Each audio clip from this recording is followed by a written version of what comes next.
Hello. आज 10 तारीख महीना 8 2022 कक्षा 5 से लेकर 12 तक एक्सटर्नल वीकर सेक्शन के लिए बच्चों आज एक सवाल है, पूछते हैं, उत्तर समझो।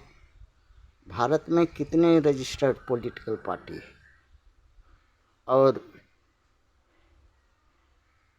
ये जो पॉलिटिकल पार्टी का उद्देश्य क्या है? भारत में क्यों लोग पॉलिटिशियन होना चाहते हैं? राज करना और सेवा देना और सेवा करना में अंतर क्या है? कोई ऐसा उदाहरण प्रस्तुत करो जिसमें भारत की वोट देने वाला जनता आत्मनिर्भर हो सके। कोई संविधान में कोई आर्टिकल निकाल करके ऐसा कोई दिखाओ, या संविधान में कोई जगह पर ऐसा कुछ लिखा है जो दिखाओ, ताकि भारत की जनता को आत्मनिर्भर किया जा सके। है उदाहरण दो। थैंक। अब यहाँ देखो, 23 सितंबर 2021 तक का 2850 858 माने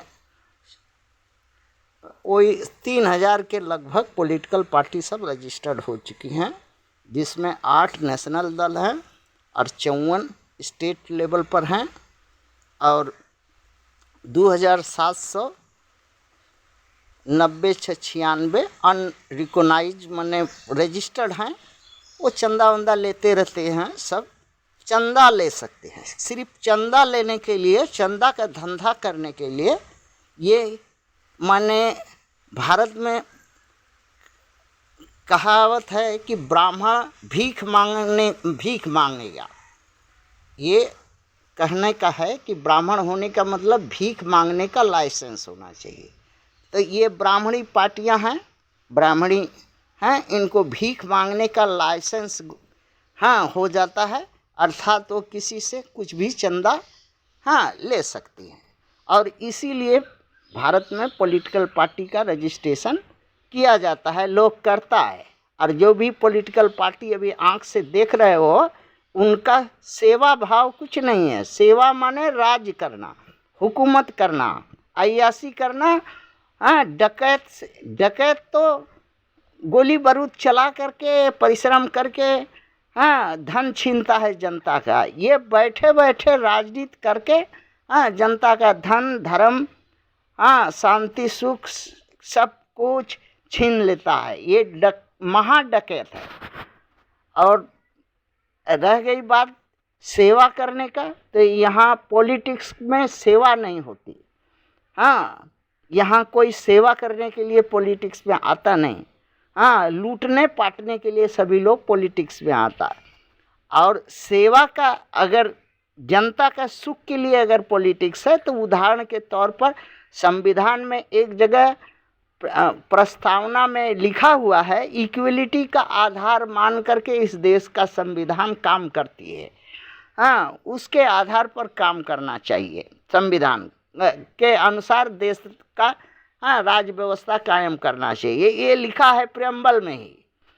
तो उसी के आधार पर जो भी इस देश का भू संपदा है, जड़ जमीन है, जंगल है, खनिज मिनरल है, जो कुछ है, उसको जनसंख्या के हिसाब में, मान लीजिए 150 करोड़ जनसंख्या है भारत का, 150 करोड़ से भाग दे दो। भाग दे करके अगर किसी को एक बिस्सा खेत आता है, तो एक बिस्सा का वो हकदार मालिक होगा। कोई दो, अगर इस तरह से अगर कोयला, लोहा, तांबा, अबरक, जो भी भू संपदा, पानी, वो अगर 1 किलो का हकदार है तो 1 किलो का मालिक होगा। और 1 किलो का अपना 1 किलो का मालिक बनेगा, एक बिस्सा जमीन का मालिक रहेगा, उस पर करेगा, खाएगा, जोतेगा, बोएगा। और सरकार के 5 किलो अनाज के लिए दिन भर कुत्ता की तरह लाइन लगाने नहीं जाएगा। सरकार जो पॉलिटिकल पार्टी का टंट घंट है, कि मोदी का बस झोला में 5 किलो अनाज के लिए दिन भर लाइन लगा करके लंबा खड़ा रहो। हाँ, ये तो नहीं करेगा। अगर 1 बीघा खेत अगर उसके पूरे भारत भर के जमीन के हिसाब से, अगर जनसंख्या के हिसाब से 1 बीघा खेत अगर उसको आवंटन हो सकता है तो आवंटित कर दिया जाए। वो 1 बीघा का मालिक होगा, उसमें करेगा, खाएगा, जिएगा।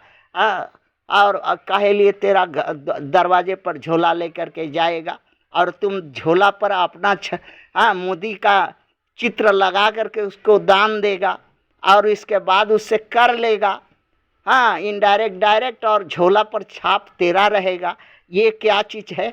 हाँ, ये इसीलिए भारत में जो सेवा नहीं है पॉलिटिक्स, ये लूट तंत्र के लिए एक, हाँ, राज करने का, लूट तंत्र से माध्यम से राज करने का राज पद्धति है, रूलर सिस्टम है। थैंक्स।